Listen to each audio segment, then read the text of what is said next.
Good evening and welcome to United Real Therapy, people. How are we doing? It's Friday then. It's Friday. It's Friday then. It's Friday. It's Friday indeed, people. And Manchester United have got a game tomorrow. Tomorrow's Saturday. And Manchester United have got a game tomorrow. An important game.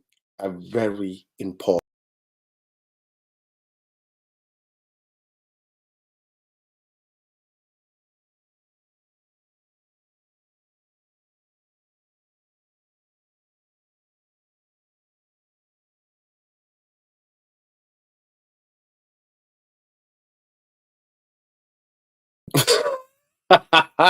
Ashton's at the wheel. Neil Ashton seems to be in control of this stream, people. Neil Ashton seems to be in control of this stream. Big up to every one of you.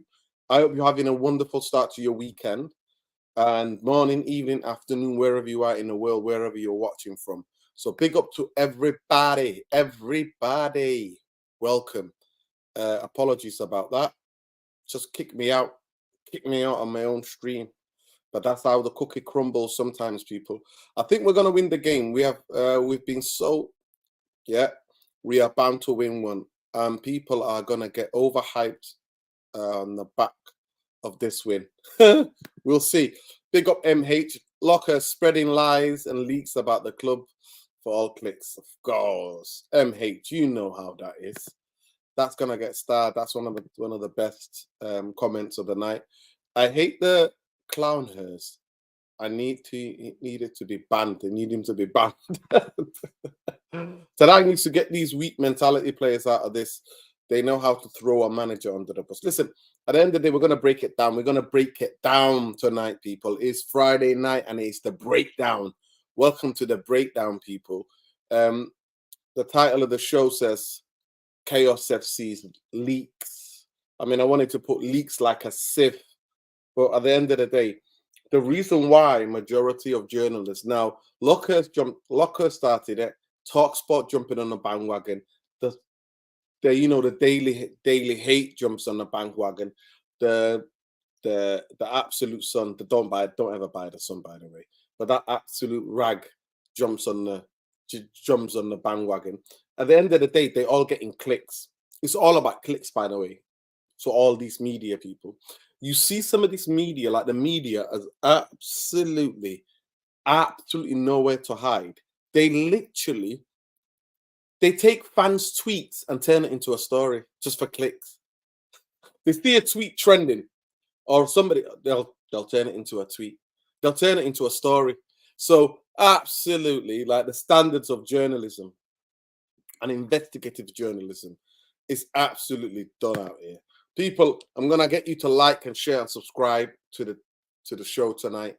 We're doing this, people. We're gonna do this. We're gonna go through it bit by bit. But yeah, till this clown Glazers own United, nothing gonna change. Always be this, and you need to understand. Yeah, of course. If the Glazers still own us, this is what's gonna be. The circle, the circus, the chaos, the comedy FC, the Netflix special is going to continue until we get new owners and hopefully those new owners will put some serious people in charge who absolutely then focus and get people, whether it's players, coaches, medical people, whoever, all different departments of the football club, especially the footballing side of the football club, to come and focus on getting Manchester United competing again. Like I said, nobody's got any right to win. You have to earn the rights to win any videos. Sorry, you have to earn the rights to win any trophies. I was going to click on this video. Like the video, man. That's how we do it. Big up to man like Lilas. And big up to all of you early bird people in here. 2-0 easy win. Okay. Are you a Burnley fan? Okay, or Manchester United fan. No problem. Big up Therapy, Abby. Big up Fromena. Big up to all of you, massive. Big up Northern. Every time the best pundit on YouTube. At the wheel FC. Here we go. Yo. It is, bro. But big up, G. Unruly. Big up to you. Love and light. Neil Ashton, the Pratt. Neil Ashton keeps getting me. Yo, big up Noah. Big up to all my East African family, mate. Big up What did the leak peek through? I'll pick up Fan Arnold. So Jinder says, we'll never be successful until every player gives 100%. We have certain players who think they're above or that when other teams have lesser ones and put work rate in, they will always beat us. Facts. You know what? Work will always outshine work ethic in football. Work rate will always outshine talent. 100%. Big up Alien Tedo. Big up to everybody. Everybody. It's Friday, people. It's Friday. It's Friday then. It's Friday. There we go, mate. Big up to everybody. Yes, big up everybody's here. Nick Nash. Yeah, we're going to win away from home. Yeah, that's right. These players are going to throw Eric Ten Hag onto the bus tomorrow. I hope I'm wrong. Wow. Big up Jarvis. And big up to everybody else, man. Love and light. I hope you're all good. Jarvis, let me know if you want me to throw the link for you. If you want to get that link to you, let me know. If not, no problem. I think Eric Ten Hag's lost the dressing room. Well, Juan Willis, what makes you think that? You believe in Samuel Racist Lockhurst? And by the way, he's racist.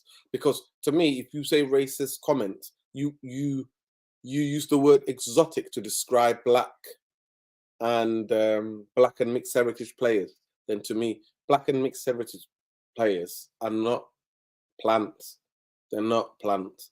They're human beings. It's racist. Stop describing people as exotic.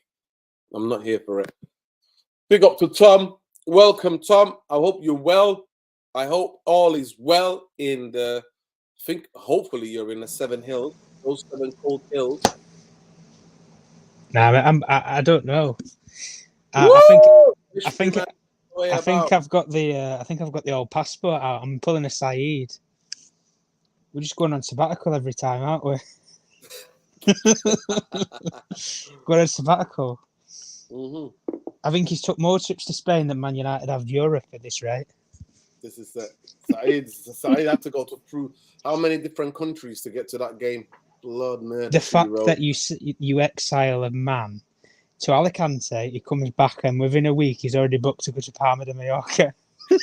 He says it all, doesn't it? Big up Saeed, though. Big up Saeed, all tight Saeed. Big up Nuruddin. Did you see the Daily Mail Hitler supporters actually printed a story about Onana dropping his car keys? That passage for journalists, yeah. Well, that's what I said. The Daily Hate, mate. That's the Daily Hate. Nuruddin, have you leaky roof, leaky, and the team lol, beefy bully? Yeah. Nuruddin, we have a leaky roof and a leaky in it. Yo, it is. Trust me, it's peaking it. It's happening on the pitch. It's happening on the roof. You know what I mean? But big up to everybody. Smash a like on the video. Subscribe to the channel if you're not already subscribed in it. And big up my people, man. Big up. Tom, how are you? It's Friday. It's Friday then. It's Saturday, Sunday. It's Friday then. It's Saturday, Sunday. Talk to me, Tom. How are you? Yeah. All's good and everything. And yeah, I mean, listen, we did the show in the midweek, didn't we? Yeah. Crazy. Munich. Wow. But again, we've been over it before and we've been over it again with this team. And do you know the one thing that always never seems me to amaze is how divided this fan base can get after a couple of matches. Literally. Eric Ten Hag. I genuinely think it's been synonymous with the Glazers, though.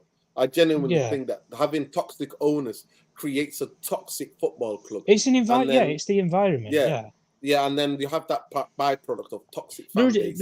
You can say this for what it is. Newcastle were 19th in the Premier League when them owners took over. 18 months later, they're in the Champions League. They're in Milan. There you go.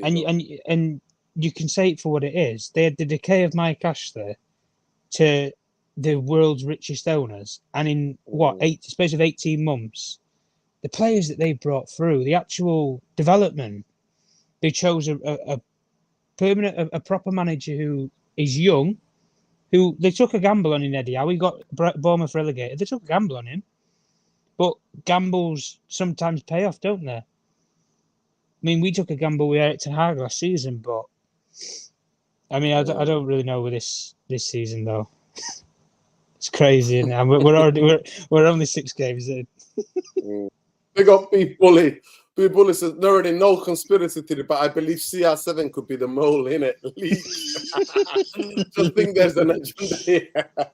You know what? He's super powerful. I mean, he's banging in goals for NASA, but he'd be so super powerful. He must have people in that dressing room in it that are leaking on his behalf. But there are people making videos to defend Erik ten Hag. This is how we know Erik ten Hag's not the man.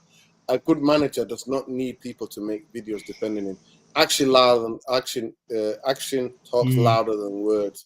Listen, Google this. I know your Erik ten Hag out, but I think you've gone too early. I value your football opinion. Every football opinion is welcome here, but I think you've gone too early. Genuinely think you've gone too early.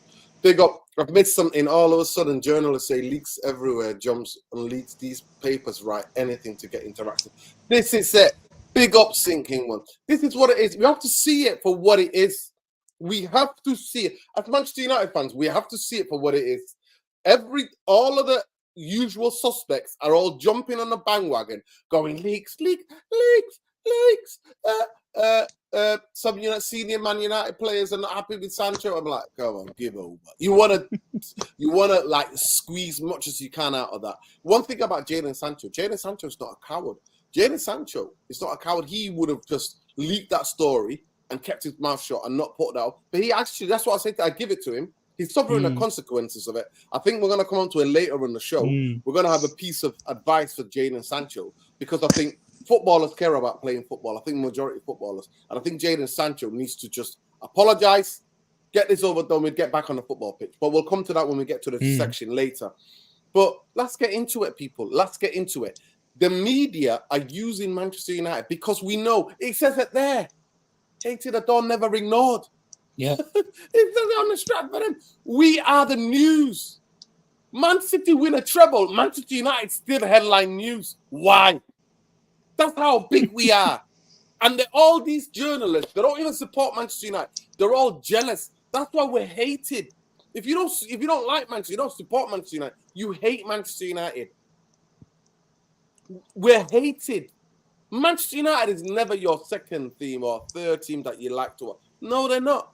Nobody likes to watch us at the moment. Even those fans. It's painful watching us at the moment. But they were never that. We're never that kind of club. So you have to understand for what it is. The media agenda is there, and they're making it out like this was Ollie before they got the sack. No, it's not. No, it's 6 games gone in the season.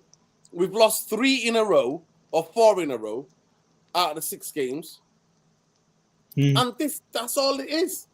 This is just a bad start because Erik ten Hag needs to take some of the blame, right? By the way, I'm not one of these fans that thinks that you can't criticize the manager, but there's a massive gap between criticism of the manager and having the manager out. You're never going to hear my words say, get this manager out. I am not. The manager, to me, all managers will sack themselves by the decisions they make. At the end of the day, it's on them. Yeah. Right? They will always get themselves sacked. And the biggest thing, the Glazers and the bankers, one thing they're true of, they will always do self-preservation. But we don't want them to sack this manager. This manager's trying to change the culture at this football club. Every manager has their favorites.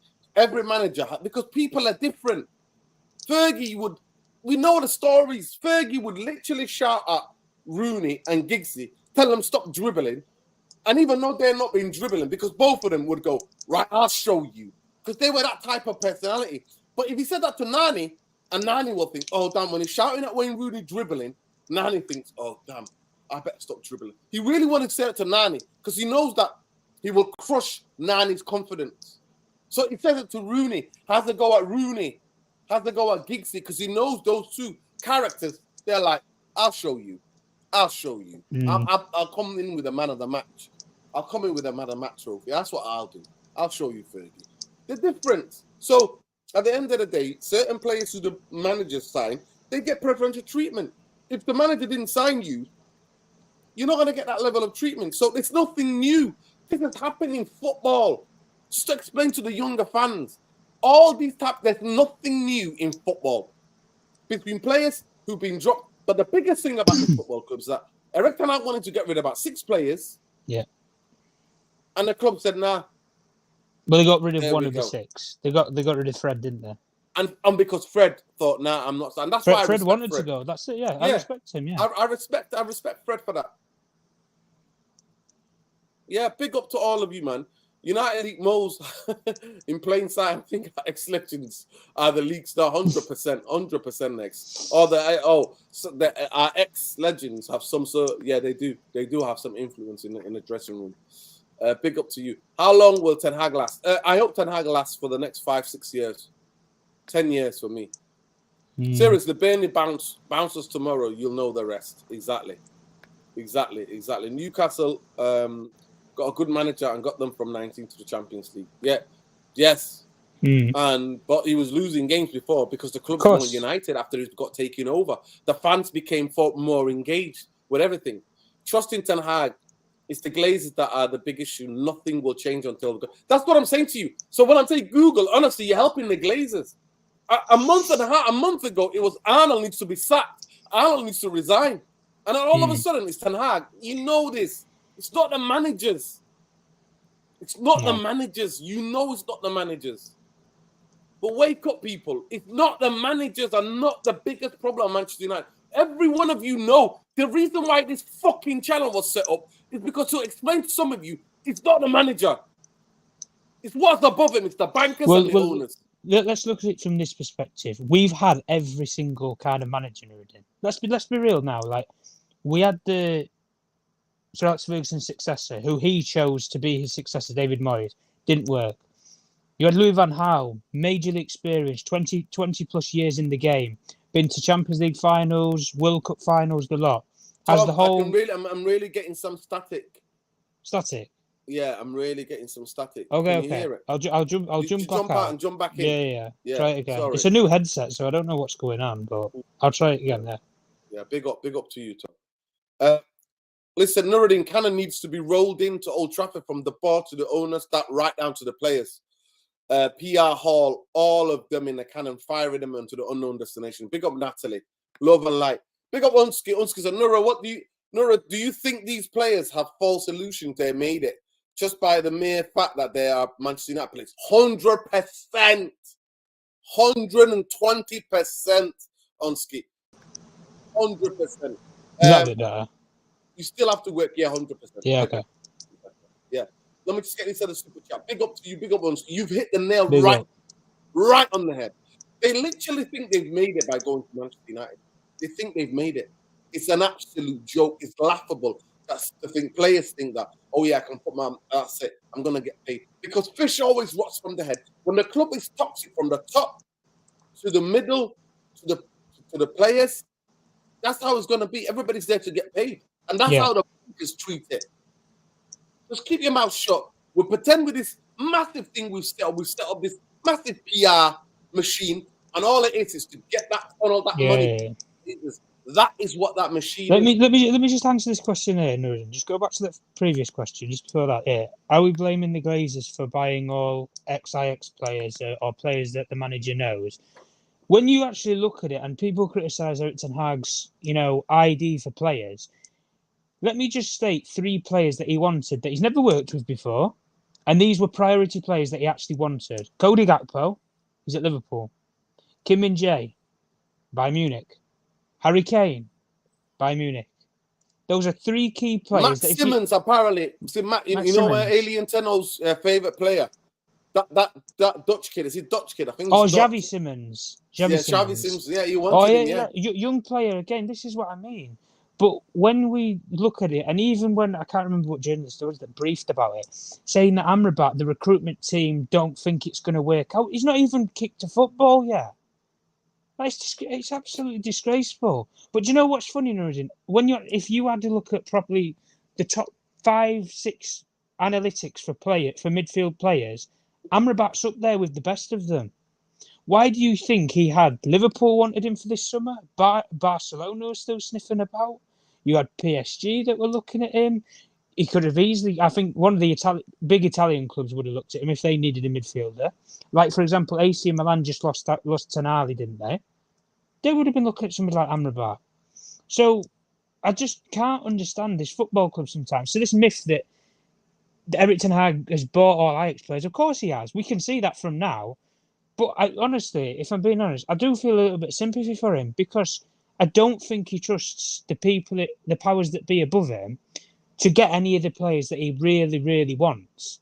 Because if we're being honest, Nuruddin, if you had a proper ownership that would back this manager, and we know at Manchester United, money's not an option.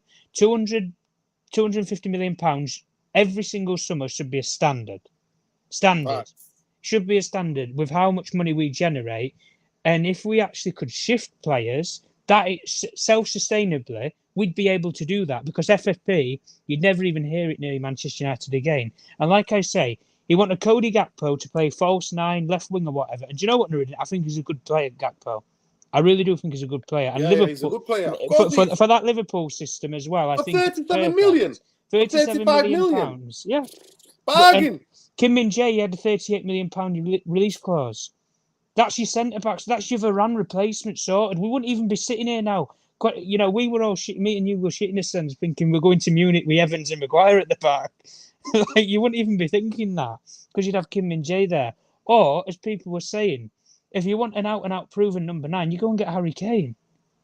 And even Ole, and do you know something? It's not even this manager. Ole Gunnar Solskjaer in that interview, he wanted Haaland, he wanted Caicedo, he wanted all these different players, and that's Ole Gunnar Solskjaer's sort of talent ID. And they didn't give him the players. Mourinho, he cried out for the whole 3 years that he was there for a centre half. He got Victor Lindelof. That was the only centre half that we signed, and Bailly. But he wanted a Maguire, he wanted a Koulibaly, he wanted a Van Dijk. He wanted a domineering centre half. And what did we give him? We gave him Chris Smalling. That's why Jose was done out here when he went into Maguire. We were like, and the biggest thing, Nuruddin, as well, right? When a manager who's won everything in the game, barring a World Cup and a Euros, he's won everything. He could retire tomorrow and everybody would remember his name. And he says that his ever best achievement in football was finishing second with Manchester United. That just sums up the whole toxicity around this football club. Took the words out of my mouth. Toxicity. And at the end of the day, like even with what Alien Talent was saying here, like big up, Arne Slot. Like, we're already naming managers to replace Ten Hag. I mean, it's crazy. Briefing, innit? You know, listen, it's time to back the manager because you know that people wanted to get rid of the manager. The only people who wanted this manager was the fans. And as fans, it's up to all of us to hold our nerve. It's up to all of us to hold our nerve. We have to. Even if we get beat tomorrow, we have to hold our nerve. Yeah, we've been in bigger holes though, haven't we? So yeah. I mean, that's what I'm saying to Nick Nash. Nick Nash saying, no, we need to, if we lose tomorrow, we have to think about damage. No, we don't. We have to hold our nerve. Nick Nash, you're old enough to remember where we finished on the Fergie. 13th. We finished 13th for a season. 11th the other season. Come on. Come on, hold your nerve. As fan base, we have to hold our nerve. I'm not going too early, Nuruddin. I've seen this play before. Big clubs are proactive, buying Nagelsmann when they're winning the title. IMO, we need to be ruthless. Come on. Come on. Behave yourself. Yeah, but do you know the stable enough. Oh, Tom. Oh, my God. That static thing is back. Back with a vengeance. Ah! I'll tell you what. I'll take this out and I'll put the AirPods in and we'll see if that works instead. Okay, do it. Yeah, give me 2 minutes. Cool. Big up, Tom. Hold your nerve, people. Hold your blood murder, she wrote nerves. Hold your nerve. Yeah? Hold your nerve. That's what you need to do, guys. You need to hold your nerve.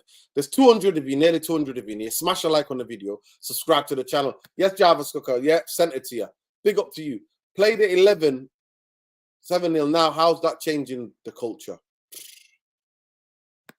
Listen, you think the problems at Manchester United are Erik Ten Hag, then I can't help you. I know some of you do not. It hurts your brain. It hurts your brain to think about where the football structure is, what this Myrtle Muppet, what the banker Nat Arnold, who's in charge, what the Glazers are doing. I know it hurts your brain, but to blame the manager for the shit show that we're showing. We've just had our head of sport medical guy come in now.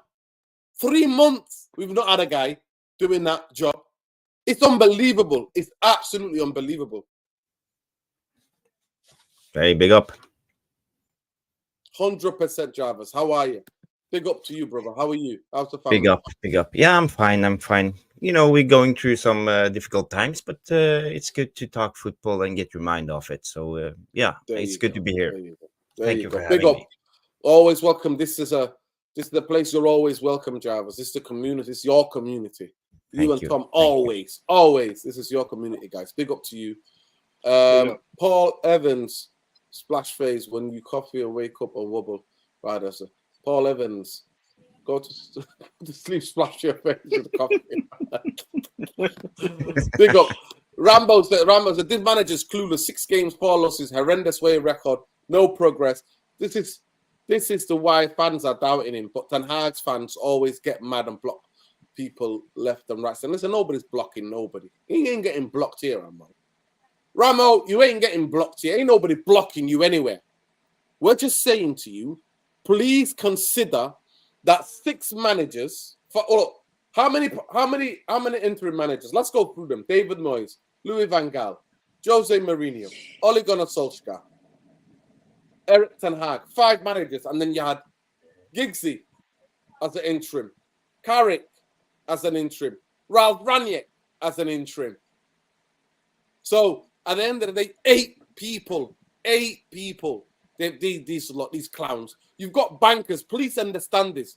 Your football club is not a normal football club. It doesn't operate like a football club. It doesn't act like a big football club. It operates as a business to make money for the Glazers. And we sign players. We don't even sign them like other clubs where the player comes in as a mistake. We try to do a deal to get that player out and replace them. No. We sign players according to a spreadsheet, on a financial spreadsheet, banking sheet. We sign them for the length of the contract. So if that player goes, that means the spreadsheet, there's nothing wrong with the spreadsheet as far as the Glazers. If you sell that player, the Glazers, they lose the balance sheet, the shares might drop. All of that things come into play. So you Ramo, you're supporting, you think you support a normal football club. You're not supporting a normal football club. And please educate yourself about what your club is. This is what you have to do. Back your manager, stay with your manager, hold your nerve, right? And if you want a manager out, he'll be gone by the end of the season. Well, I mean, he only signed a 3-year contract, didn't he? Originally, yes. I think plus 1. Give him the whole contract then. Give him what Ole Gunnar Solskjaer had. We gave Ole 3 years, did we not? Listen, Ramo, I'm telling you now, Ramo, it's the type of people when Fergie finished 11th, 13th, was literally fighting. Sometimes he was 15th, 14th, and he was battling relegation in the bottom half of the table. You would have got rid of Ferguson. That means, Ramo, if you would have acted like that, you would have got rid of 13 Premier League titles and 2 Champions Leagues and numerous FA Cups and a whole treble. You would have got rid of that. At the end of the day, I'm not saying that Eric Ten Hag's going to win that or going to be that successful. We wish and pray he's going to be that successful at Manchester United. But hold your nerve. This thing, the only people we want out of this football club is Richard Arnold, John Murta, and the Glazers. These are the people that we want out. Yeah. You have to understand that. I can't make that enough for you guys. I can't. Okay, Google, if we agree on the Glazers, then why do you want the manager out? He's been there. He worked the miracles. We all understood and knew. None of us said United were going to finish in the top 4 last season. He's worked miracles. Has he made mistakes? Yes. And we called him out on it on this channel. So don't make it out like this channel here is up Ten Hag's backside. No, we don't. We call him out on the stuff that he needs to be called out on. I was sat here saying he's made a big mistake. He should have focused on the style and the system. He should not be playing Europa League. He should not be trying to win all these trophies. He should not be doing that. He should be rotating. We called it out on here. This is not, nobody's going to ban any of you guys who want Eric Ten Hag out. But I need you guys to look inside yourself, look in the mirror, go and look at who runs your football club. Don't let me tell you, don't believe a word I tell you. Go and find out. You got Google, the power of Google. Fingertips. It's all there. Find out who runs your football club and what they do and how they operate. It's simple. But anyway, big up Jarvis. Jarvis, welcome to the stream. Love and light. I have to get that off my chest. I'm not saying you wanting the manager out is a big thing. You can make your mind about it. But if you think the biggest problem is Eric Ten Hag and sacking him is going to fix this, then I'm sorry. I genuinely sorry. I don't know what you're drinking. I don't know what you're smoking. I don't know what you're eating. I'm telling you, you are in another universe. You are in another universe. But big up to everybody. There's over 200 of you here. Smash a like on the video. Subscribe to the channel. Smash the like on the video and subscribe to the channel. And big up to every one of you. Let's go, people. Let's go. The level of pressure of what's on Brighton, who have got, okay, Brighton have one of the best owners in world football, Tony Bloom, who loves and cares about it. He hires the best operators in terms of scouts and scouting all over the planet, all over Latin America, and he has an amazing system of bringing those players, sending them to Belgium. You know what they did with Casado? They sent him to Belgium. They sent him to Belgium to get climatized to Europe. Then they bought him when they thought he was ready. They have a system that works. So you're comparing a manager who, De Zerbi, who supported to the fully in every single way by the owner. The owner and the football structure dictate. They scout the managers. They know what the system they want to play. And by the way, they all play the same, by the way. On the 18, on the 21s, on the 18th, on the 16th, on the 15th. They all play the same way, by the way. So this is what you're talking about. It's not about an excuse. Comparing the level of pressure on Manchester United and to Brighton is laughable. And then you've got a Brighton, one of the best run football clubs in the world, right at this moment. You can't compare it. I'm sorry. You can't. But anyway, let's get into it. Jarvis, how are you feeling about tomorrow? How are you? How are you feeling? What are you thinking tomorrow? Well, first of all, tomorrow is a must-win game. Any other result will be a disaster at the moment. We need to turn this around. We need to start winning again. We have had too many losses, and I see progress in our play, but I also see big weaknesses that Ten Hag don't address, as I said last time. And we continue doing the same mistakes, but probably, hopefully, Burnley won't punish us too badly. They have had a bad start of the season. I think they are a worse team than us, and I think this is a game that we should expect and us to win. I haven't studied them very well, but I understand that the Vincent Company tries with the playing style. He tries to hold on to the ball and do his thing. I think that's good for us because a team that hasn't got that level, I think it will be easier for us to win the ball with our good high press because our press is good.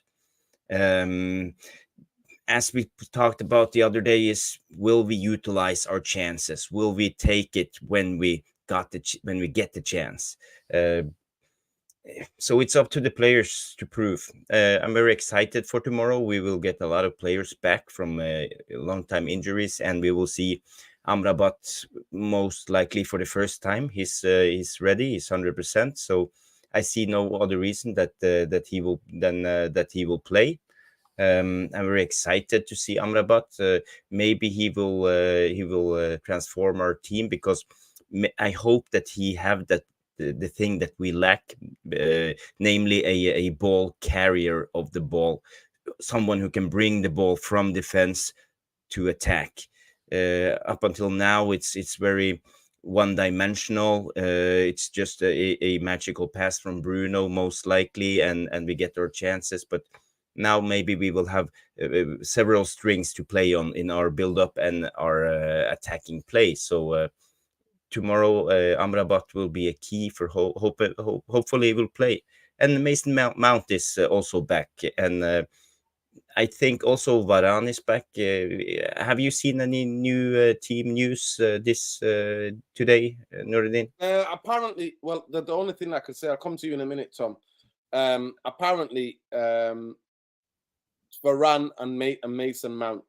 I think from the latest reports that I saw this afternoon was that Amrabat and Kobe Manu. They're doing individual training. They've not joined up with a team, but apparently Okay. Varane and Mason Mount have. So if we're going to see 2 players back, it's Varane and Mason Mount. Apparently, that's what the reports are saying. Yeah. So how do you think they will affect our team if they come back? Well, Varane is a big player, isn't it? He's a big player, so he will stabilize that back four. He's better than Lindelof. We know that he's better than Lindelof. He offers us a bit more. Listen, I'll say this to Alien Tenno. Alien Tenno has just said something there, which I feel. Let me just get before the battery dies. Let me put this in before the laptop. Alien Tenno, listen. We have to hold our nerve. Yes, 100%. I agree with you. I agree with you that style of play is essential. But at this moment in time, we've got a club littered full of injuries, and it's hard to implement when he can't put his best team out. But I agree with you, and that's what I wanted. But some of the fans wanted trophies last season, Alien Tenno. I wanted a system to be implemented. And I didn't want to be in the Europa League. And I said that it's just going to burn out. And I said the burnout will continue to next season. We already know what this is. The players are burnt out. The players look like they're running on a treadmill like workers was. This is what it is. So we have to hold our nerve and get behind the manager. Because the biggest problem are the owners. The players that didn't want that, they didn't get them out. Only Fred went out. Come on. Seriously, you can critique the manager all day, every day, without being the manager out. There's a big difference. Well, let me just get the super chat, and then we'll head on straight into the preview, because we've talked about with 30 minutes. We've talked about the problems how League FC is, and shame on all those so-called newspapers and media. You're absolutely nothing. You have zero credibility as journalists. You're absolute clowns, clickbaiting the fan base. Some fans and media keep coming after Ten Hag. Where's his energy for the director and the owners? This clearly agenda against Man UFC. Of course it is. Big up John A. from all the way in Sweden. Love and light. Big up to Khalid Romedy Lassie. Chivera United Real Therapy. This is Eric Ten Hag. This is coming from Eric Ten Hag right now. Ten Hag, if he knew why the players are not running, when you're in a period like we're in, there's always, as a manager, you're asking yourself these questions. My job's to get them to do the job. 100%. That's what it is. That is what it is. But big up to every one of you. Let's get into the couple of little facts about the thing, and then we'll move on to the questions. So Burnley, here we go. Burnley forward Lee Foster begins 3-match ban as a result of the red card against Nottingham Forest on Monday night. They will have the 3 players that who have had injuries lately. They've been out. Players like Darko, Ekdal, and Obifeme are still sidelined. Manchester United could welcome back Mason Mount, Raphael Varane, both return training this week. Midfielder Sobi Amrabat has overcome a back issue and might make his debut, while Harry Maguire hopes to be fit. Eric Ten Hag remains without a host of players, including Luke Shaw, Aaron Bissaka, and Anthony. Match facts: Burnley have won 2 of their 16 Premier League meetings, drawing 5 and losing 9.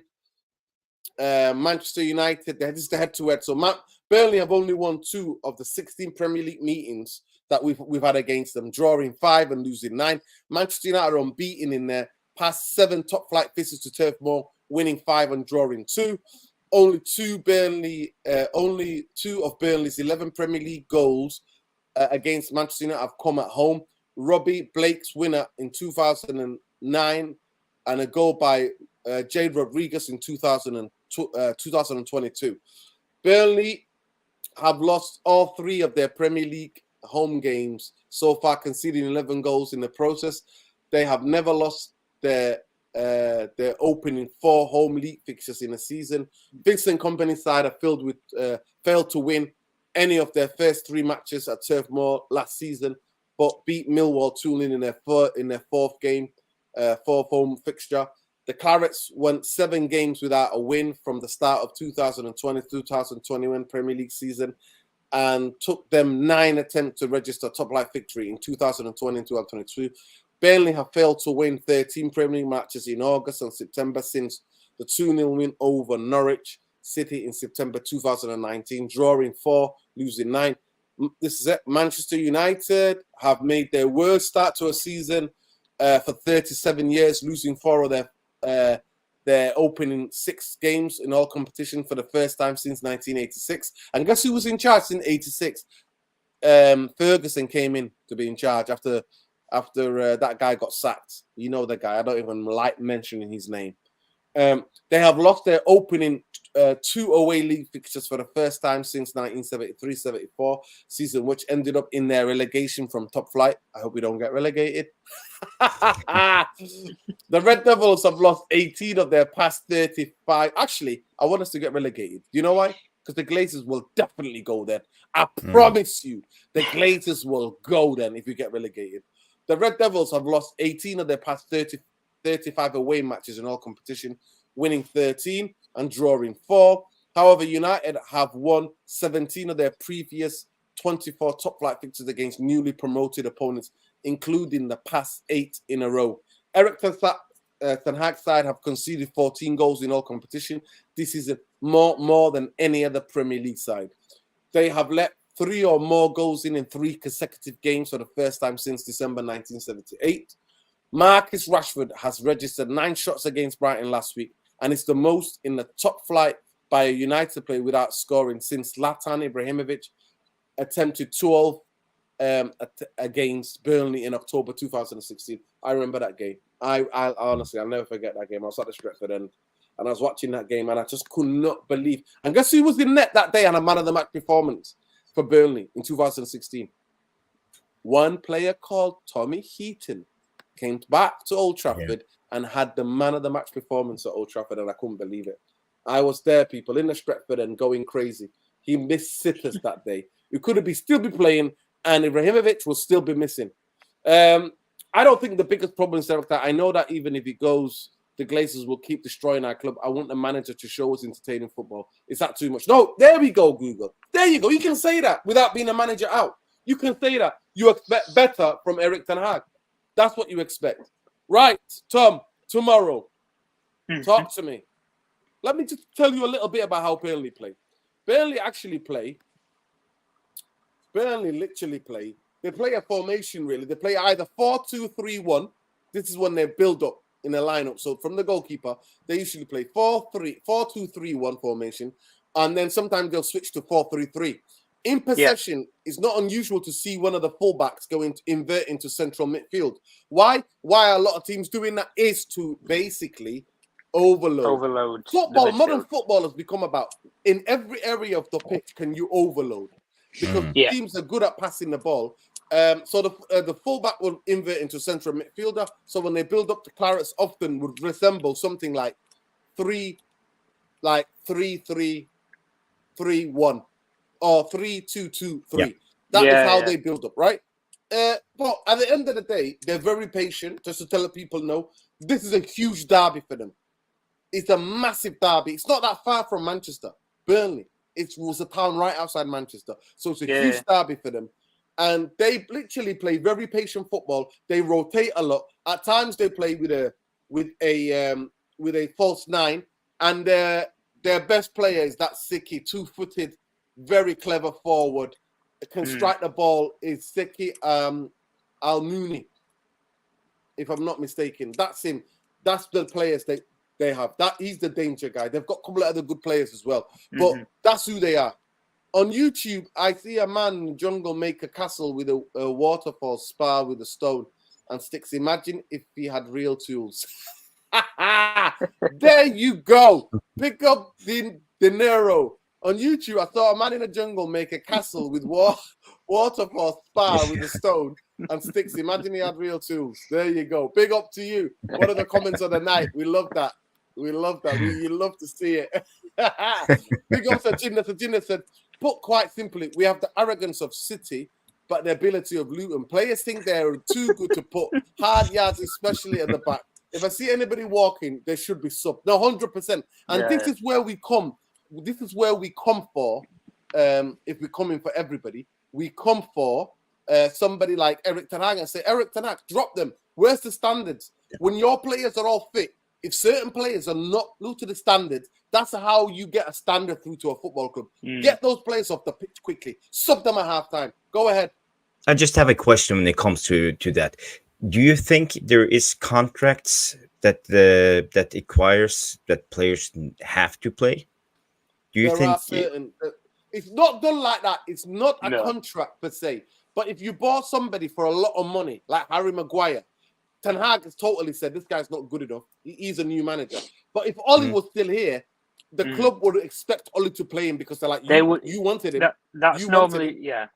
Normally, it's like the executives put pressure on the coach to implement them in the squad. That's what it is. And it's not so subtle. It's not direct, by the way. It's not direct. No, it's very subtle. It's very, very subtle. Yeah, it's just you get the feeling, like, you know what I mean? The way you It's almost as if it's indirect. That's how they try. When the board see those players are like the body language towards you is different. When those players are not on the pitch, the body language changes. This is what I'm talking about. It's more subtle. Yes, it's more subtle because managers do not want these people at board level do not want managers coming out going, "Oh, I was told to play this, play that guy." Big up to Chris Romani Lassie says Harry Maguire will see after training. Varane will train. We'll see. Amrabat will train, and we'll see Manu too. Okay, so all of them are training, so he's going to see if they're going to be fit. Erik ten Hag, if he's surprised by the challenge of Man U FC, no. It's my second year. I know it's not always going up. You will have to be grasped, and you will get stronger as long as you stay together. That's what we're doing in the dressing room. Staff, the staff, all the staff, coaches, medical, everyone's united. And united we fight. There you go. So he's trying to create the siege mentality, definitely. Burnley, we know how intense they play football. We know their approach. I like their approach from them. Their adventure, the high intensity, the dynamic in their game. So we have to play our best, 100%. I like you last season. Maybe you don't remember, but you said drop out of smaller cups and concentrate on training loads. Yeah,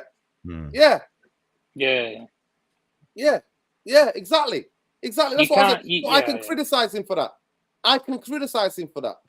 Pick up. He said Nuruddin has done research. His research Glazers aren't these to make United fail, but he's getting closer. Coaching, managing isn't rocket science. I'm sure Nuruddin knows, but even he won't speak on it. Well, I won't speak on what? Is this Pep Guardiola in disguise or something? Because I don't know where the sort of qualification is. Coaching and managing isn't rocket science. Well, I suppose this guy's a multi-millionaire then, isn't he, in the football world? Yeah. Let me just get this and I'll come to you. I'll come to you, Tom, and then we'll go to Jarvis. What's wrong with Martinez? I think that injury took a lot out of him.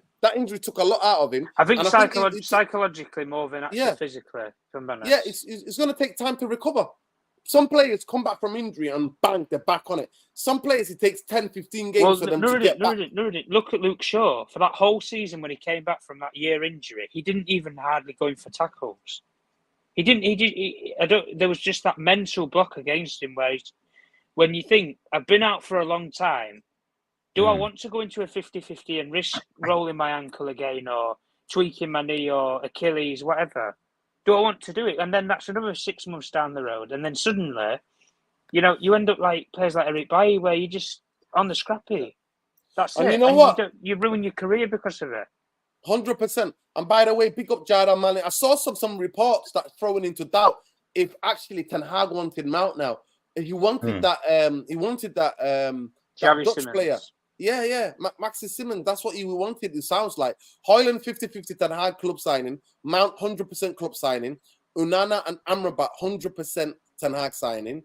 A scout report mentioned this. Wow, fascinating. Because we all think Mount is his signing. Erik ten Hag recommended Xavi Simons to Man U FC for the first list of players he wanted.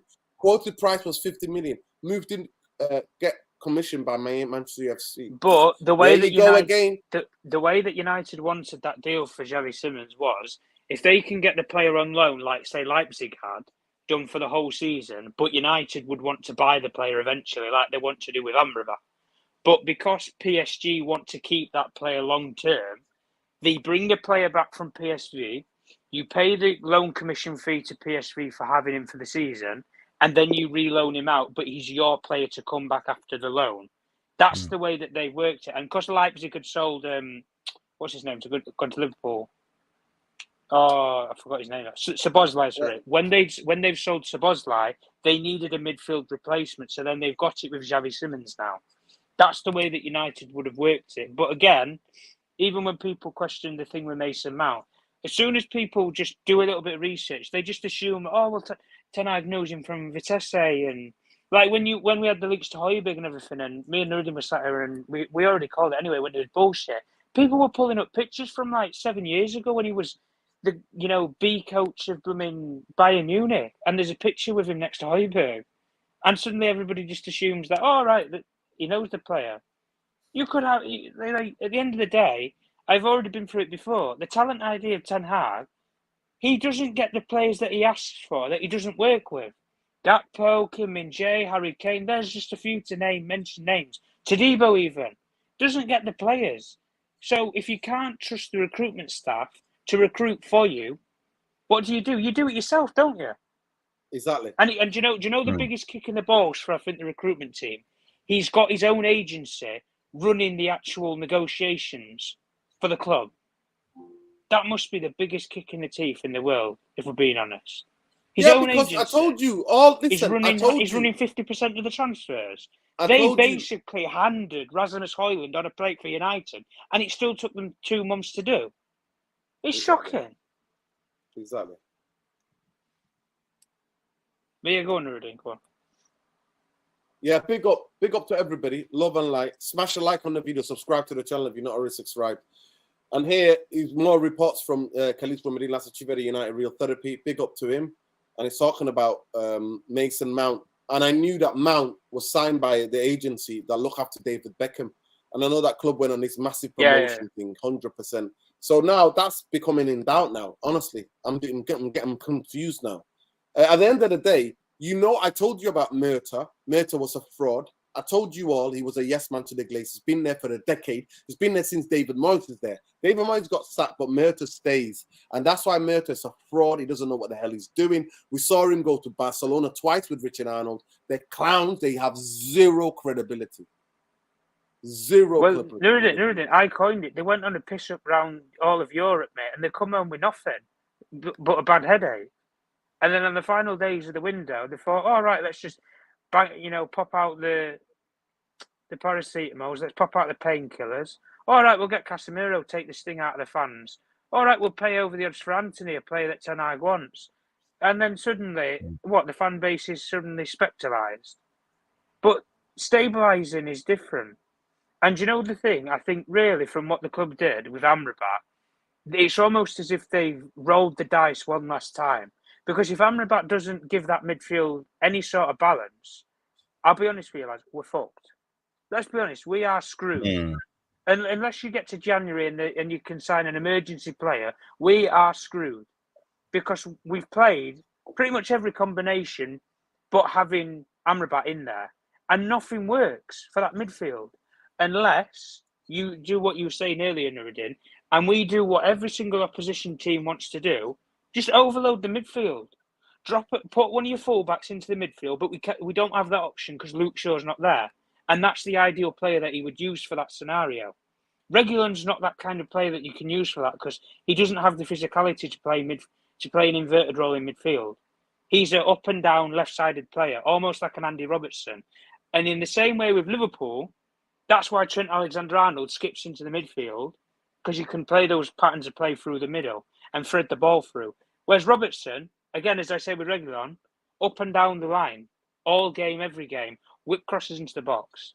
But the one thing that we can say for our team anyway, there is no excuse now for our wide players, fullbacks, midfielders, whatever, not to put the ball in the box. There isn't that excuse anymore. We sit here all the time and say, why don't we put enough crosses into the box? And we always said because we didn't have anybody to aim for. You have a 6'3" mobile moving target to aim for now. Use it. And if you don't use it, what are we relying on? Rashford cut in, top corner. Anthony cut in left foot, top corner.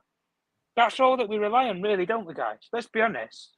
And at the end of the day, there isn't this theory that United want to play this transitional football. And at the end of the day, this is where my major criticism is with this manager. He's had 2 full pre-seasons. He's had 2 major summer windows. And there's no style of play. There's no identity. There's no style of play. And that's the thing that I think with Ten Hag, really. It's either going to come later on, a bit like where it did with Arteta, where the style of play starts formulating after maybe 2 years, and then it kicks on, or it's just never going to kick on. But when you, again, as we started the stream reading with the actual leaks and everything with the dressing room, when you have all these leaks coming out of the dressing room, how are you supposed to unify these players as a team? It is individual FC. It's me. Think about me. That we don't, and this is the thing where we say about with team players. And I said it, and I said it nearly 2-3 years ago when we had Ole Gunnar Solskjaer in charge of this football club. People looked at those players in that dressing room and said, "Oh, we've got so many leaders. Varane, he's got so many Champions League medals. Fernandes, all these players." There was up to 4 to 5 players that turned down the captaincy under Ole Gunnar Solskjaer's reign. 4 to 5 players, and people want to talk about leaders. Nah, 4 or 5 of them players didn't think that they could step up to be Manchester United captain, and 4 to 5 of those players, I bet, would have probably been first team players, and none of them wanted the captaincy. But these are the players that are going to take us to a title, guys. These are all our heroes, as many people would say. These are your heroes. These are people that everybody idolises. They model their games around. They're cowards. It's cowardice. And yet, I can.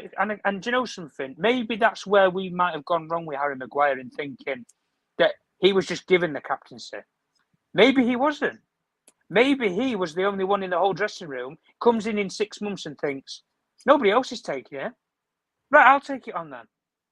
I'll do it. Maybe that's what happened, listen, guys. But we to don't. me We'll never live to know because we don't know what happens behind closed doors. But again, he was a club modelled signing. As soon as he came in, he was the figurehead. He was Harry Maguire. He was going to be England's captain if Harry Kane's not there, and we knew over the stereotypes. But yeah, listen, it's shocking. Tom, we could go at this all day, right? We could exactly. Yeah. Listen, big up to everybody. Let's have a look at this team. I think that's the team tomorrow. If Amrabat has got a chance, I would definitely start him and Varane tomorrow. We need fresh legs. We need to do something different. I would definitely stick with Pellistri. But what are you guys thinking? Obviously, the back 4 does itself. Varane, we need Varane back in there, 100%. Amrabat, Casemiro to give us a bit of stability. Bruno back to his usual place, and hopefully he can stay disciplined and stay around there. Rashford, Pellistri, and Højlund. What do you guys think?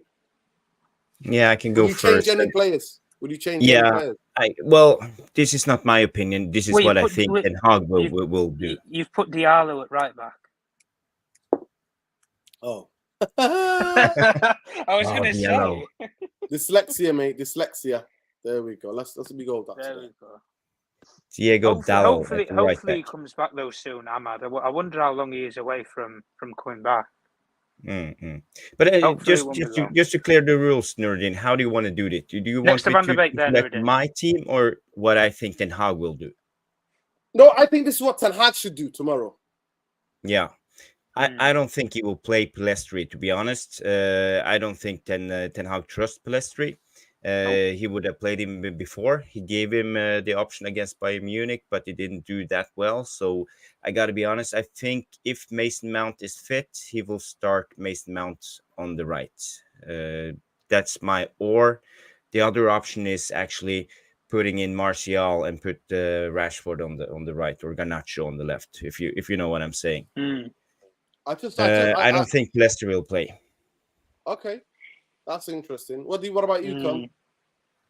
Do you know something? I just think he's going to piss a lot of people off tomorrow. The lineup that you've done so far, Nuruddin, from the goalkeeper to the 2 central midfielders, that's set. If Amrabat's fit to play, that's set because Eriksen won't probably play because we know with the minutes that he got in Munich and the game before as well. So from that middle of the pitch backwards to the goalkeeper, set. But the forward line, he's not. I don't think he's going to move Rashford off the left, even if it means that he had to compensate. it's his best position, and really, it's his best player at the moment. It's his best attacking outlet that he can use right now. Højlund, we know, is probably going to start. If I'm being honest, if Mason Mount's fit, I don't think he'll play him out wide right. I don't think he will. I think he'll put Fernandes out there, and I think he'll put Mount in the middle. I've just got a funny feeling because I think Mount physically isn't as. I think he'd get brushed off the ball a lot easier than Fernandes would. Whereas Fernandes will buy a foul. Mason Mount, I don't think he's that kind of player personally. And I think you're going to go up against a physical left-sided left back who's just going to be sticking the boot in every single time that they can. And the one thing correct me if I'm wrong, I don't think we've ever played Mason Mount attacking midfield yet this season. So I would like to see that happen if it would happen at some point, or if he does play Mount on the right, just rotate the two. Rotate, transition. Many teams do it. We've seen it over the years with Liverpool when they had Salah, Mane, Firmino. They all interchange. One will play left wing for 15 minutes, right wing, and then they all switch, and it's different. And none of the defenders follow those roles. But in the same way that we're saying with it, if the whole team balances out, as we say it's going to, I'm much more comfortable with a midfield spine of Amrabat and Casemiro. Much more comfortable because I think it complements each. It's the best partnership that we have, really. Like I say, from midfield downwards, that's the best we've got right now. Unfortunately, barring maybe Luke Shaw, I will be shocked. I will be absolutely shocked if Eriksen starts tomorrow. I don't think I'll be shocked. I think his legs, because when you play into the fact that he played Brighton, he played Munich. And I think there was a quote that Ten Hag said that Eriksen, fitness-wise, he can't play 3 games in a week or something. I think he said something like that. And it wouldn't surprise me if he drops him. They'll be doing high-intense training throughout the week when they've got back from Munich. He's going to be shattered. He's going to be absolutely shattered. Where you have Mason Mount, who's had his feet up for the whole international break and can just come straight back in, fresh legs. But... yeah, big up Alien Tenno. I agree with you, Nuruddin. I'd like to see Pleshy play, but I don't think he will. Okay, big up Alien Tenno. It says 2 years I've been banging on about Simmons. Yeah. Ten Hag wanted him, but they gave him Mason Mount. That's it. Windy asked the question before about players being tired and why is he not telling the truth? Well, he's not going to say, listen, I burnt the players out last season and that's why they're tired. He's not going to say that in the press conference. Come on, Windy. He's not going to say that. Amrabat can give the midfield a bit more, depends on what the manager does in regard to his role. I see Ten Hag use Casemiro as the lone six, which is, no, I don't use that word, bro. Do not use that word.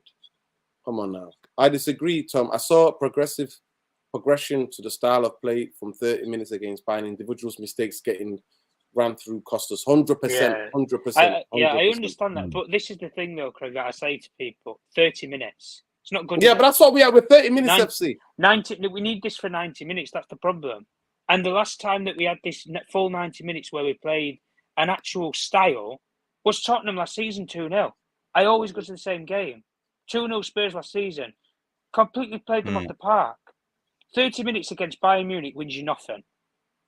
And do you know something? If in that 30 minutes we scored 3 goals, I can accept we played the style of play and we took the game away from them. Did we really harm them in those 30 minutes? I wouldn't say so anyway. Yeah, big up Yamik. I accept his point anyway. Big up Craig. Yeah, big up Craig and big up Yamik. So big up to every one of you. There's all over 250 of you in here. Smash a like on the video, subscribe to the channel if you're not already subscribed. Your coach is stubborn. He will play a diamond. If he plays a diamond tomorrow, honestly, I'll absolutely lose my shit. I will lose my shit. I'm not having it. I am absolutely not having it. Big up to you. But Jarvis, where do Manchester United win this game? How do Manchester United win this game? Well, as we are talking about, you mentioned the diamond. And if we play with a midfielder on the right, we're basically playing a diamond because we know the midfielder will go centrally and we will have 4 people centrally in the pitch, in the midfield. I don't know if people know how football is exactly, but a diamond is you play with a number 6, you play with 2 number 8s and the number 10, and you don't have any width. The width is the wing backs, always. Yeah. So you play centrally. That's how you play the diamond. I can't see a reason to play a diamond against Burnley. Burnley is a team that we should beat. But to be honest, as a But how former do you beat the footballer, diamond? I like to play the diamond, because the good thing with the diamond, you can defend in the 4-4-2. That's But basically Jarvis, one what of the about when the best. ball goes out wide and you haven't got people with legs who are going to go out when the ball goes wide? Here, when you've got that diamond, the way you said it, you protect the middle, but you leave all the gaps outside, especially against good footballing teams. You don't do that. You never play a diamond. You'd rather have people that trap back. When the fullbacks are attacking you, they track back and then they track forward. To me, the diamond, you have to have specialized wide midfielders who absolutely run their hearts out, run their socks off. If you don't have them, there's no point playing the diamond. There's absolutely no point.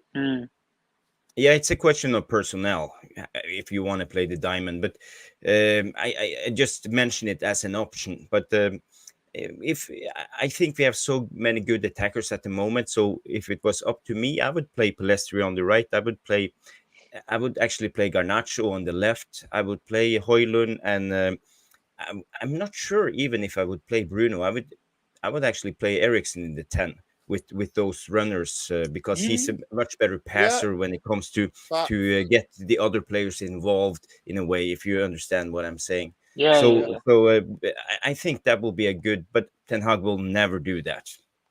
Yeah. But in terms of what Ten Hag will do, how do you think Manchester United should win this game tomorrow? I think we can win the ball up high. It's about utilizing our chances when we get them, as we have been speaking of. We're winning the ball. Half an hour. We have to score within our usual half an hour, because according to Ten Hag and according to to United players, game's only 30 minutes, people. It's only 30 minutes. Well, the good thing this time we have options on the bench. So if Eriksen starts, if he runs out of juice, we can put in Mason Mount right away. If Casemiro gets tired legs, we can put in Mainu, for example. So we have players to fill in the problem parts. I think we can do this. Burnley should be a team, but as I saying, they should be a team that we could beat, but I'm not taking it lightly. I know they are good. They can punish us, and they score goals. They scored 2 goals against Spurs. How many goals did we score against Spurs, for example? Nothing. Yeah. So nothing. Yeah. They know how to attack, so we shouldn't underestimate them. Oh, they're very good at rotating the ball. It's about tracking back. It's about tracking back, doing the job, and we have to do the job 100%, or we will lose this game. But I think we should win it. Big up. Tom, how do we beat Burnley tomorrow?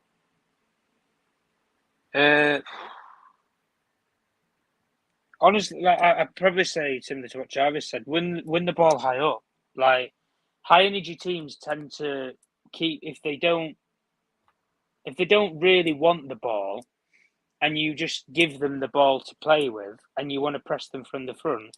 If we win the ball in their half and we can transition on them, I think we can outdo them, really. Because I think we have the ability, and we also have the players that can thread the balls through. If we played Mount or Fernandez, or both of them even, and then you have the runners in, say, a Garnacho, a Palestri, a Rashford, or a Højlund. So I think, really, from taking the words out of maybe what Ralph Rangnick said, win the ball back in the opposition's half, and within 6 seconds, put the ball in the back of the net. That's the way to play transitional football. Or, as many people call it, heavy metal football. If that's the way that we want to play, then at the end of the day, we need to be pressing from the front. And as you said, as we've coined it, me and Nuruddin, like, there isn't that consistent pressing. Even if you do it for 60 minutes and then you blow out, I can accept that, because you need to build the fitness levels up to be able to do it for 90 minutes. But 30 minutes, like I was saying in response to Craig's comment, 30 minutes is nothing. There's no point. 30 minutes, what's the point? You do it for 30 minutes. If you're 3-0 up, I can accept taking your foot off the gas. But you've not scored. And at the end of the day, put it this way, when you go away to a team like Burnley, if you give them one chance, trust me, in these sort of tight-knit games, they take it. They take it. And if they're going to do it against any team at the moment, who's the easiest team to play through right now defensively? in the whole Premier League. Manchester United. Yeah. Manchester United. Defensively, we're an absolute shambles. And you said about that young kid, I can't remember what you said his name was anyway. I don't know which side he plays on, but if he's a right winger, we know Reguilon's strengths are going forward and not defensively, really. And if we're going to play again, if he's going to be bombing up and down the wing like he was in Munich, which I thought he was actually playing quite well, to be honest, I think he was one of our better players, and he was even in the Brighton game. If he's going to do that, then we're going to be in trouble. Because as much as we say that we want to transition on Burnley, I think they have the players to do it to us. But 100%. the problem with them is they don't score enough goals. That's the problem. Yeah. I mean, the team that they could line up with, I looked at their team against Spurs, so let's have a look at the team. This is what Burnley could line up with tomorrow. Let's just have a look.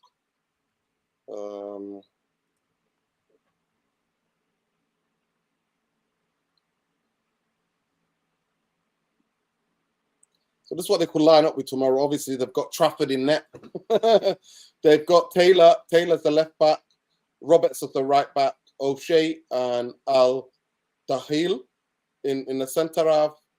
Brown, Will, and Colin as the two midfielders, sitting midfielders. Ramsey is the attacking number 10. They've got Colosio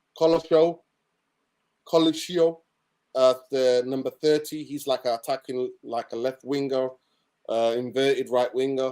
And then they got Zuri at the 19th on the right hand side. And then they've got Ahmadouni, Zaki Ahmadouni. He's the guy that is a forward. He's the guy that is a good player. At the end of the day, it is what it is, people. It is what it is. Tomorrow, get your score lines in, people. Get your score lines in. I think the way to beat them tomorrow is to be patient. I don't think we can rush it. I think give them the ball if they want the ball, but Manchester United need to have sustained form of possession to be able to get at them. 100% I agree both with Tom and Jarvis. We need to press them up the pitch, but we need to get... They're not as good as Brighton. They're not as good as Spurs. They're not good as Bayern Munich people. They're not. They're not good as any of those teams.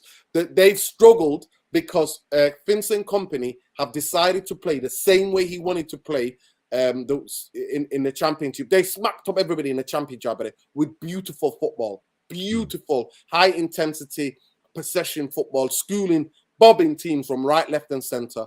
But he brought in a load of players. As soon as they got into the Premier League, he had to change the personnel so much. They had to do so many different transfers. So, of course, the players are not fully on board yet with his ideas. So I think they're going to struggle. I'm expecting Manchester United to win, and I expect Manchester United to do the high turnovers, but also to dominate possession where they want to. And we also, I hope Pelestri plays, because we need some people to go on the outside and whipping balls for Højlund. But I expect Manchester United to get goals. We need goals. We need our younger lads starting because they're full of energy, have the point to prove. Start Garnacho, Pelestri, Hannibal. They have senior players next to them. We need to assert our style. Yeah, big up to you. Big up, man. Yeah, I say that 100%. I would play Dangor and I would play Hannibal. That's me. This is me, people, because they've definitely got energy to get around. But apparently, in a behind the closed doors game, just after the second week of the preseason, so since the Premier League started, they beat us 3-0 behind closed doors at Old Trafford. Who did? Burnley, No, yeah. You joking? Yeah, I remember. honestly, that's what happened. Who was playing though? Was it our main team or? No, it was the second team. Maguire and these guys were playing apparently. Fair enough. Yeah. But yeah, 100%. Big up to everybody. Big up everyone. Question is that Rashford injured playing with some muscle knock injury on the pitch. I don't get it. Why young, fast players like him are not pressing and tracing back on the pitch? Big up to you, brother. Thank you so much for the comment. There we go. John A for the super chat. There are 2 patterns I noticed in our game. 1, not tracking back runners. 2, conceding just after we score. Fix 2-2 problems, will win. There you go. That's the footballing, man, with the knowledge. There you go. Errors, individual errors, and injuries have cost us the start of the season. This is now, players are back. This is the win that we need to get back on track, people. We need this win. But big up to you. Somebody else with a super chat. Big up Craig. Craig says, respect, Tom. I saw positives from the amount of injuries we have. We'll give Bayern a game at Old Trafford when players are back. cutting out the individual errors. 100%. Both of you come with Yeah. super brilliant super chats. Big up Man UFC Realist TV, Mick United 3, Raw and Reckless. There you go. Burnley 2-1. United red card as well. Oh my gosh. Oh, cry. Bloody hell, alien channel. Big up, Nuruddin. I have to disagree with some of your early points. Glazers are the big issue, but the amount of but all managers bar LVG Fergie deserve to sack. This manager's no different. Sue. Okay, that's an opinion. We just have to disagree to agree. I think that when the fish rots from the head, toxicity feeds back into the football structure. They've got pretenders, people who think they know what they're doing. Well, we find out now Eric Ten Hag's agent is doing half of the negotiation for the football club. That's a disgrace. That's supposed to be John Murtagh. They've got people who are pretending to do job titles they hold. Now we know they don't do those jobs. Exposed. Absolutely exposed. Shocking. Burnley are actually similar situation. I hope Company will make it even if we beat them.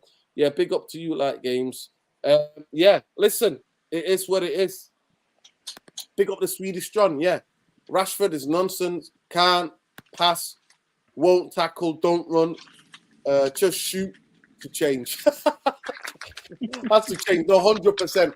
Stephanie Griffith says can't pass, won't tackle, don't run, just shoot. Has to change. 100%. That has to change. Right. Jarvis, I'm going to go to you. Give me the score tomorrow. Come on. What does your head say? What does your heart say? Well, tomorrow I just want us to play with more rhythm in our attack. I think we attack weak. We even if we are in the midfield, we have the possession. Casemiro and Eriksen and Bruno passes the ball to each other. And Rashford is on the high line, tripping. You want to go in the back room. So we don't they don't play together. They don't understand each other. So I want the players to be more aware of each other and play in a better way. And if we can do that, I think we can score a lot of goals on this Burnley team. I think they're not strong defensively. If we can break them down, we can score even 4 to 5 goals. Will we do that? Depends. Yeah. But I will give my scoreline 3-1 United. What does your head say? Well, 2-2. Your heart, 3-1 Manchester United. Tom, what does your head say? I think we're gonna lose. If I'm being honest, I think we'll lose. That's what the head's telling me. What's your heart saying? Just win. I don't know, 1-0, like we've done for most last year, 1-0 or something. Scrape it. Okay. What about you, Nudin? Go on. My head is saying Manchester United squeaky clean 1-0 or 2-1. My heart saying Manchester United win comfortably 3-1. Then my head sometimes saying 1-1. And I'm like, no. Big up to Khalid from last year. I hope you had a wonderful time in Ireland. He said, I recommend Ireland. I love Ireland. Big up the Irish. Up the Irish. I love Ireland. I love going there. I've got loads of different friends in Ireland. So, yeah, big up to you.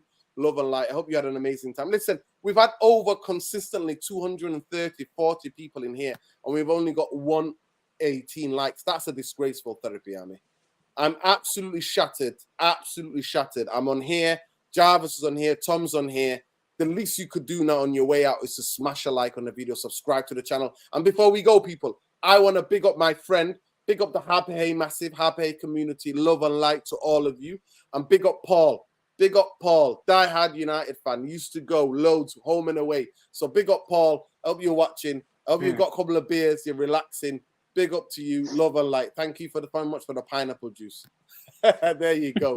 Man UFC Realist, Ted Lasso believe sign is back at Carrington. They caught John Murtagh cuddling it with Lockhurst. There you go. 100%. We know what the agenda is. We talked about it for about half an hour. Media are there to get the clickbait, the people. That's what they are. That's their agenda. They never wanted Eric Ten Hag. Majority of the fans wanted Eric Ten Hag. It's now United fans. It's time to hold your bottle and hold your nerve and back the manager. And message to Jadon Sancho. If Jadon Sancho, can anybody clip this and send it to Jadon Sancho? Jadon, the most important thing for footballer is to play football. Whatever would happen, you would forget about it. You would move on from Manchester United. Apologize to Erik ten Hag. Put that on Twitter. Put that on Instagram. Get back to training. Work your socks off. Get back in that team. See other teams. See what you are about. Then get your move out in January. That's the way to deal with it. That's the only way to deal with it. If you're not playing football, nobody will be interested in buying you. Nobody will be. If you want to leave Manchester United, apologize, because in a year or so, 2 years so, you'll be like, Erik ten Hag, Manchester United, who are they? You'll just forget about them. You'll forget about it. You're a young player. Career is short. There are so many young people or young ballers, young footballers who never make it. You've made it to become a professional. 0.0% make it to become a professional footballer. So the most important thing for you as a footballer is for you to go back on that pitch. Get back in that training, get back with a group, and get back on that football pitch. For you, then, it's the only way to get out of this football club. That's the only way. Even if you believe you are 100% right and you've been wrong by Erik ten Hag, then you can go some of the club, perform superbly, show it to Erik ten Hag, and when you come up against Erik ten Hag at Manchester United, you can then show it against that. That's the way. That's how you do it. That's how you do it. Sulking and training with the under 13th or whatever it is, under 15th, it's not the way. You want to get back. Career is short. That's my message. And it's a clear message. And it's a clear that says, I'm glad that you didn't go leaking to the press. I'm glad that you were man enough, even though I think you were wrong to do it. But I understand your frustrations to do it. So it shows me that actually you're not the leaker. I don't believe he's the leaker, because I believe Jadon Sancho is a big enough person to go and answer Erik ten Hag back and do it instantly. I don't think he's that. He doesn't have any relationship with journalists. We know who does. We know who's represented by a big agency in this country that runs Soccer Aid. Tick, tick, tick, tick, tock. Go and find out, people. You know that's the clue. We know who certain journalists, racist journalists, Samuel Racist Lockhurst, who called, and by the way, if you want to come and sue me, you called, I've got the printing, you called black and mixed heritage players exotic. That is racist. That's why I can say it with my chest. I'm not saying allegedly. I can say it with my chest on here. You called them and then you changed it when people on Twitter pointed that out to you. You're a fraud. From day one, I knew you were a fraud. You're a nothing but a 2-bit so-called journalist. You're not even a journalist. You're a You're a stenographer. That's what you are. That's who you are. So it's simple. United fans, the message is clear. Even if we get beat tomorrow, look at the injury list that we have. Look how you can criticize Erik ten Hag for burning the players out, for going for all those trophies last season. You can criticize him for that. But you cannot, right at this moment, the people who have ruined this football club for a decade and are even going to go out to go and ruin it even some more, they should be the focus. And those pretenders who are there running cover for the Glazers, Murta, I'm fucking talking to you. You're an absolute embarrassment, absolute disgrace. We find out that the manager, the new manager's agent, is doing a negotiation for certain deals. Shame on you. Shame on you for pretending to be a director of football. You are absolute clueless. And the banker, Richard Arnold, who wanted to sneak Mason Greenwood back into the quid, shame on you. You're an absolute disgrace. And he still can in the January. name of Manchester United. Shame on you. So, people, my message and the message from the therapy armies, stay focused on the target. Ten Hag, LVG, Mourinho, Oli, they're not the problems, people. They're not the biggest problems at Manchester United. We want to get rid of, we're sick of going for the person who's the most visible, and that's the football manager.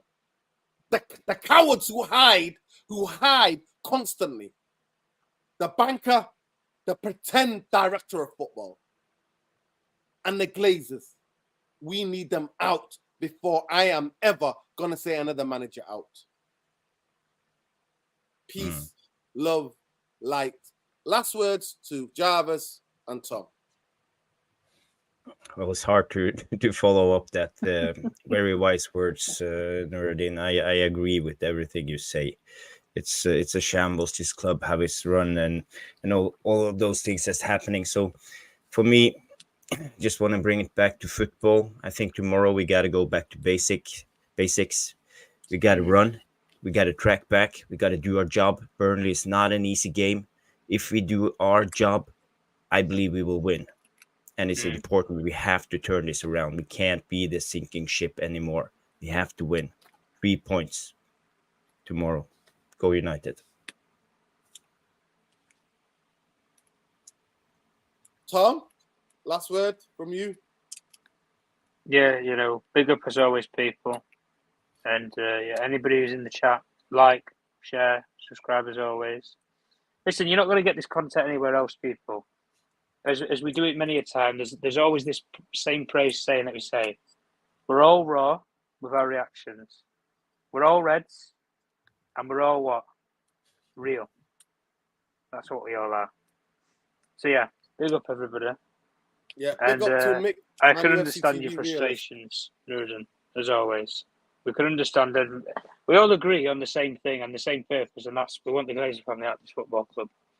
And until that changes, and as soon as it changes, that's when you can see, as you said, always said, Nuruddin, years ago, there was that switch in that, I think it was your Carabao Cup final or semi-final with Manchester City.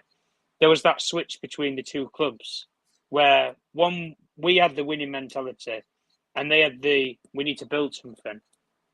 Whereas it's completely opposite. They have the winning mentality now and we have to build. And we don't have the tools to build it, unfortunately.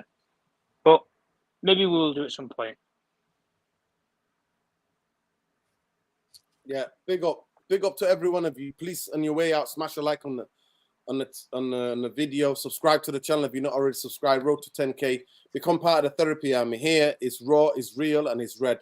Always, people. It's raw, it's real, and it's red. And that's the way we like it, people. Will join us tomorrow, hopefully about 10:15 for our match reaction. Big up, and I hope it's a good one. I hope we can all come here and we can be relieved and actually talk about the goals that we've scored. So big up to all of you. And like I said, different opinion. Every opinion is welcomed here, as long as you don't take it personal and you're not being derogatory or disturbing. So let's keep it, people. You know what? Different opinions, all of it is welcome here. But big up to you, love and light. And big up Man UFC Realist TV. Make sure you go and check out Jarvis on that channel. Make sure you check out Jarvis on that channel and Mick Man UFC Realist TV. And make sure you join the fantasy football and pit your wits against the two guys, Mick and Jarvis. Big up, love and light, people. It's been a real one. It's been what it is, people. It is what it is. So peace, love, light, win, lose, draw, bankers out, Glazers out. Hold your nerve. Majority of us wanted Eric Ten Hag. Hold your nerve. That's the message, and the message is clear. Peace. Peace. Bankers out, Glazers out. Always. Good night.